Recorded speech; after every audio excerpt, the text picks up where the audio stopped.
भी आराम से बैठे हुए हैं, लेकिन आप लोग हर कोई एक दूसरे को वो चीजें कर रहा है। सोचिए अभी आपको कितनी गर्मी, जबकि इस हॉल के अंदर एसी चल रहे हैं, सब कुछ चल रहा है, सोचिए कितनी गर्मी लग रही हो, क्या परेशान है। मैं चाह रहा हूं कि जब आप ऐसे कर ही रहे हैं तो एक एक्सरसाइज भी कर ले, क्योंकि आप तभी तो योद्धा बनेंगे कि सुबह सुबह पीटी होती है। जब आप हमसे मिले कैसे पता चलेगा कि आप एक अच्छे योद्धा हैं। एक्सरसाइज ये करनी है कि आपके ये जो हैंड है, जो हैंड ये ऐसे घुमाने हैं और दूसरे वाले ऐसे पीछे करने हैं, ये ऐसे चलेगा। एक बार आप कोशिश करिए हाथ से, एक बार ऐसे कोशिश करिए ऐसे, और दूसरा हाथ ऐसे करिए, अंदर की तरफ करिए, कोशिश करिए। जो कर लेगा परफेक्ट वो हाथ उठा लेगा कि नहीं ये मैं कर सकता हूं। हाँ नहीं, एक ऐसे होना चाहिए और दूसरा ऐसे होना चाहिए, वो कर सकते हैं। आप वहीं से खड़े होकर के करिए, एक बार बताइए आप कैसे कर रही हैं। अगर जिनको लगे कि ये मेरे से हो जाएगा, ये एक्सरसाइज है। अच्छा समझ नहीं आया, मैं दोबारा से वो चीजें करता हूं। मैं रुकिए माइक, ये जो हाथ है ये हाथ ऐसे हो और दूसरा हाथ ऐसे हो एक दूसरे के पीछे, ये अगला हाथ ऐसे हो और दूसरा हाथ ऐसे पीछे, ठीक है। एक दूसरे के पूरक होना चाहिए।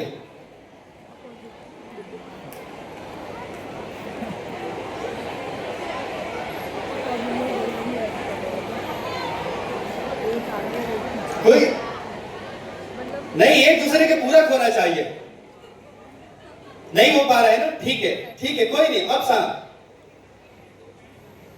ये इसके पीछे करने का अभी लॉजिक बता रहा हूं। अभी जैसे जो सिविलियन बच्चे होते हैं, होता क्या है कि उनके एक हाथ में साइकिल, जो जैसे आप स्कूल के बच्चे हैं, एक हाथ में साइकिल, एक हाथ में मोबाइल।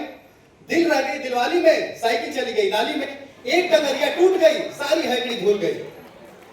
तो कहने का पर्पस है कि जो आप एक काम कर रहे हैं तो उसी को करें। मतलब आजकल लोग क्या करते हैं, बाइक ऊपर भी फोन से लगते हैं बात करने, तो कहीं ना कहीं ये एक्सीडेंट होने के हम चांसेस हम पहले ही दे देते हैं।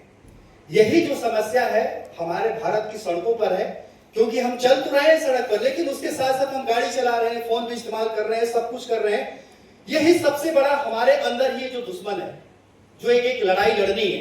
अच्छा मुझे हाथ उठाए, कितने बच्चों के पास साइकिल है? कितने बच्चों के पास साइकिल है? लगभग सभी लोगों के पास है साइकिल। धन्यवाद, जोरदार तालियां बजाएं। यानी कि मैं सही हूं। धीरे धीरे आपके और भी देखिए दोस्त मित्र भी आ रहे हैं, उनको भी जगह देते जाइएगा ताकि बैठने में आसानी हो। अब साइकिल के बाद आप ये बताइए कितने लोगों के पास बाइक है घर में? अच्छा अच्छा जी, सभी लोगों के पास साइकिल भी है, बाइक भी है। चलिए ठीक है। अब मैं कल अमृतसर से यहां जलंधर आ रहा था, तो पता नहीं सड़कों पर जो मैंने हाल देखा, मतलब एक तो कुछ सिख फैमिली है जो मेरे दोस्त भी हैं, मुझे बड़ा अच्छा लगता है कि वो बचपन से मतलब खुद भी पगड़ी रहती है, हमारे आगे भी बैठे हैं, मैं सम्मान करता हूं, और बच्चों को भी बचपन से वो पगड़ी वो चीजें देते रहते हैं। लेकिन वहां पर हेलमेट कोई पहन ही नहीं रहा था, सिर्फ पगड़ी ही पगड़ी दिखाई दे रही थी। ऐसा लग रहा था कि शहर में पता नहीं क्या ऐसे आपातकाल हो गया है, मतलब कि जो सिविलियन है हेलमेट पहन ही नहीं रहे हैं। लेकिन जैसे ही हम आर्मी एरिया में आते हैं, यहां पर कोई भी मजाल है बिना हेलमेट के कोई घुस ही नहीं सकता है। अभी मैं चंदी मंदिर था, वहां पर बच्चे थे स्कूल के बाहर, तो जो पेरेंट्स उनको स्कूल छोड़ने गए हुए थे, पेरेंट्स तो हेलमेट पहने हुए थे, बच्चे नहीं पहने हुए थे।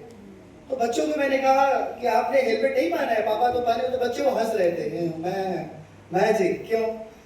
तो कहने का मतलब ये है कि जो पेरेंट्स अपने बच्चों के शिक्षा के पीछे भाग रहे हैं, वो सुरक्षा के पीछे नहीं भाग रहे हैं। अभी आप लोगों के सामने मैंने बाइक की बात की, साइकिल की बात की। अब मुझे ये बताइए, जिनके पास साइकिल है और कितने लोगों के साथ में घर में हेलमेट है, साइकिल वाला हेलमेट? मुझे हाथ उठाए। 1 2 3 4 5, ऐसे संख्या कम हो गई। एक जोरदार तालियां बजाएं जो इन कुछ बच्चों के लिए है।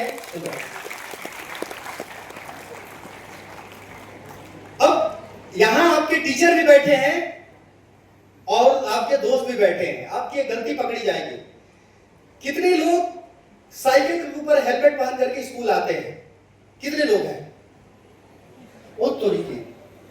अच्छा, वो तो आप तो पगड़ी पहन के आते हो, तो मुझे पता है आपकी वही चीज हेलमेट है। लेकिन ऐसे कौन सा बच्चा है जो साइकिल के ऊपर हेलमेट पहन करके स्कूल आता हो या कहीं जाता हो? बस सब लोग टाइम फीस,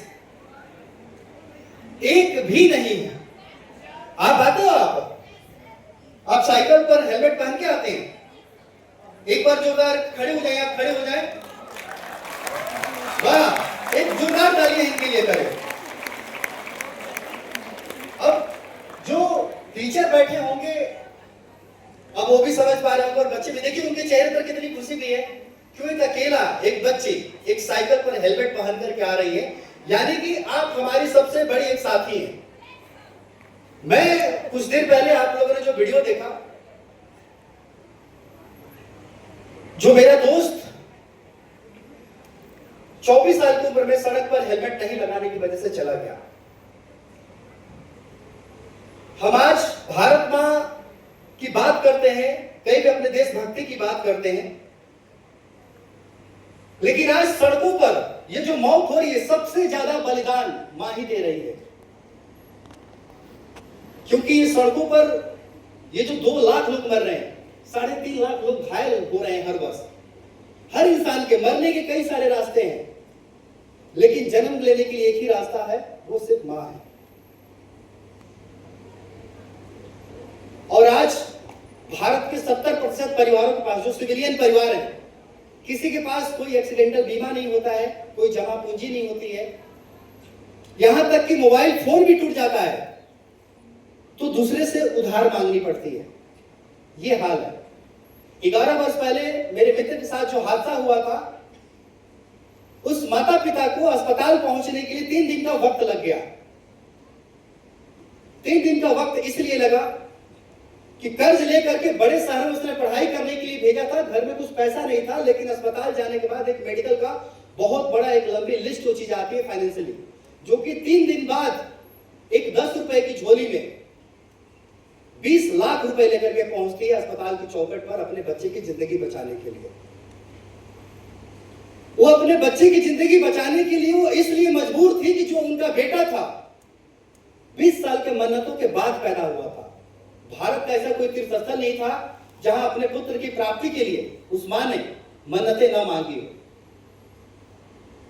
और सोचिए 20 साल के बाद जिस घर में अगर कोई बच्चा अगर जन्म लेता है तो उस माता पिता के चेहरे पर कितनी खुशी होती होगी।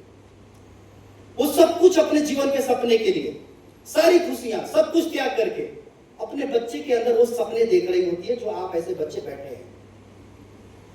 मैं आप लोगों की जो आंखें जो मुझे देख रही हैं, आप सबकी आंखों में मेरा मित्र दिखाई दे रहा है।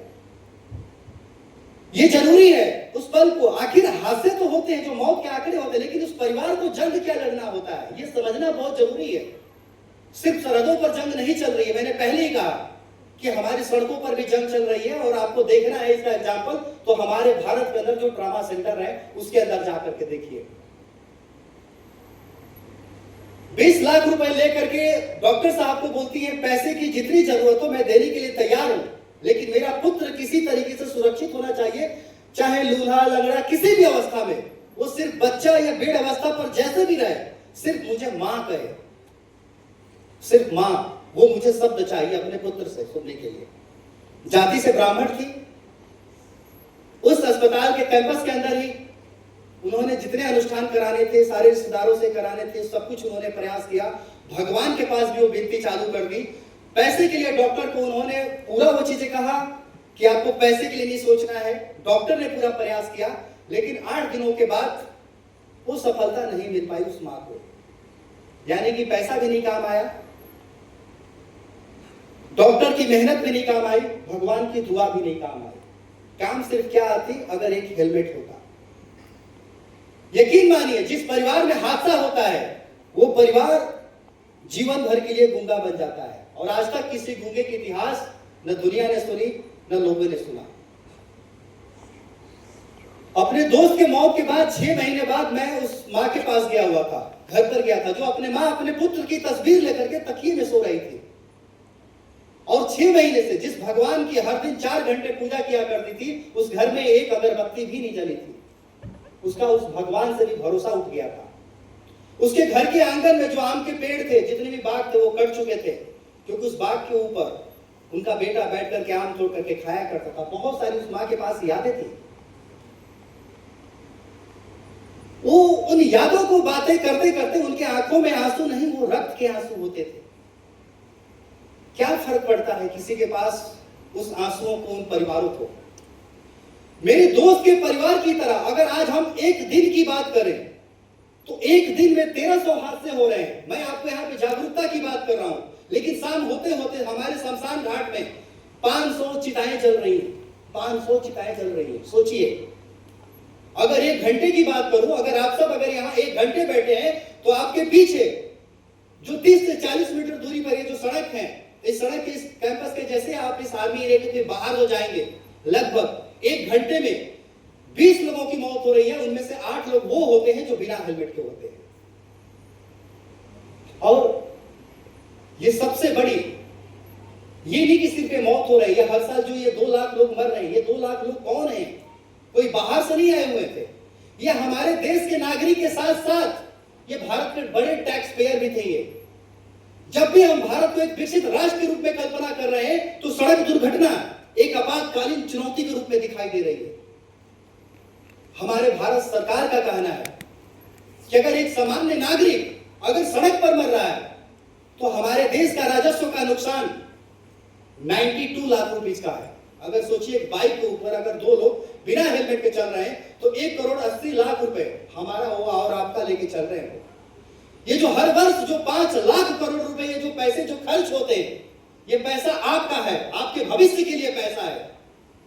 लेकिन हमारे देश की जो जीडीपी है, इतनी बड़ी मतलब एक त्रासदी में, मतलब एक चुनौतीपूर्ण बना हुआ है। हम अपने देश के विकास के लिए सोच तो जरूर रहे हैं, लेकिन ये सड़क दुर्घटना एक बहुत बड़ी चुनौती बनी हुई है।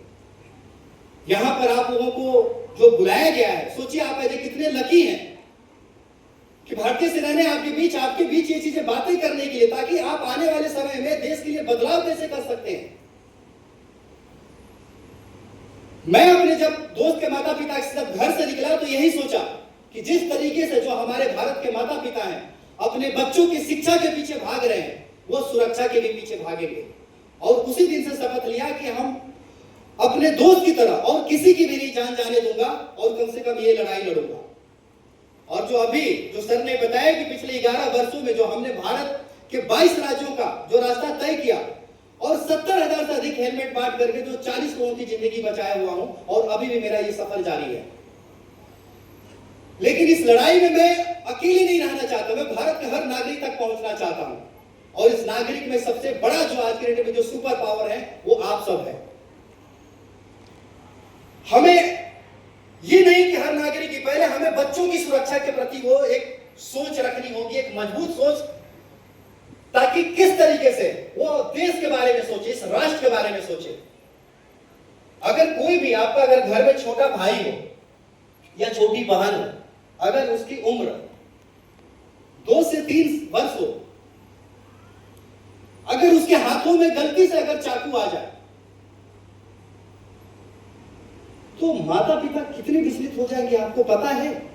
गलती से भी चाकू, उनके अंदर कितना ऐसा लगेगा किस तरह का कलेजा निकल आया, क्योंकि उनको इसलिए इस बात की डर है कि उनके बच्चा जो है उनके हाथों ने उस चाकू को चलाना भी सीखा नहीं है।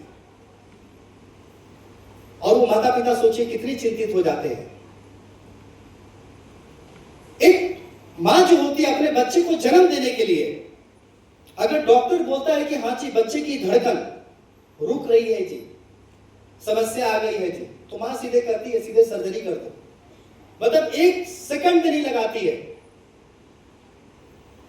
आपको उसने देखा तक भी नहीं, आपको पहचानती तक भी नहीं। भले ही आपको लगता है कि दुनिया आपकी बनाने वाली दुनिया होगी, लेकिन आप सबकी दुनिया बनाने वाली वो मां ही होती है, क्योंकि मां आपको 9 महीने पहले से जान चुकी होती है। आपको अपने हिस्से की वो सब कुछ प्यार, सब कुछ खुशी देती है। आपकी शकल तक भी नहीं देखी होती है, लेकिन वो आपसे अनगिनत प्यार करती रहती है। ये मैं बातें इसलिए डीप में कह रहा हूं कि जो आप लोगों के ये जो चेहरे ना, जो मुझे गोल गोल दिखाई दे रहे हैं यहाँ पर, ये सब आपके मम्मी के हाथों की रोटियां बनाई हुई ये चेहरे जो गोल गोल हैं आपके इतने प्यारे, वो मां की ममता और प्यार छुपी हुई है उसमें। लेकिन अगर इस तरीके से सोचिए, जो हम सड़कों पर, जिस घर के अंदर, अभी मैं फिरोजपुर के अंदर भी था, जो कि पिता को मैंने देखा कि वो हेलमेट पहन करके जा रहे हैं, लेकिन पीछे बच्चा जो कि बैठा हुआ है और उसके पीठ पर एक भारी भरकम सा बोझ, एक बैग है, और वो बैग का जो बोझ है वो नहीं सहन कर पा रहा है, लेकिन अपना जो सर है वो पिता के कंधे पर ऐसे दे दिया है, आराम से सोते हुए जा रहा है स्कूल, क्योंकि उसको पता है कि मेरे पिता ही सारथी हैं। अगर पिता जैसे भगवान है इस दुनिया में, मां जैसे भगवान है, तो मुझे फिर क्या सोचना है। वो बच्चा बहुत अपने आप को खुश नसीब मानता है, लेकिन भारत में सोचिए, वो अभी बच्चा छोटा है, पिता भी अनजान है, लेकिन दूसरी तरफ क्या हो रहा है, जो सेम प्रोसेस जो हम सड़कों पर जो देख रहे हैं, जो मेरे जो दोस्त के जो माता पिता, या जो मेरा दोस्त है 24 साल का हो गया, यानी कि वो जो पिता है अपने बच्चे को कहां, शमशान घाट पे लेकर के जा रहे हैं चिता जलाने के लिए। ऐसे न जाने हर दिन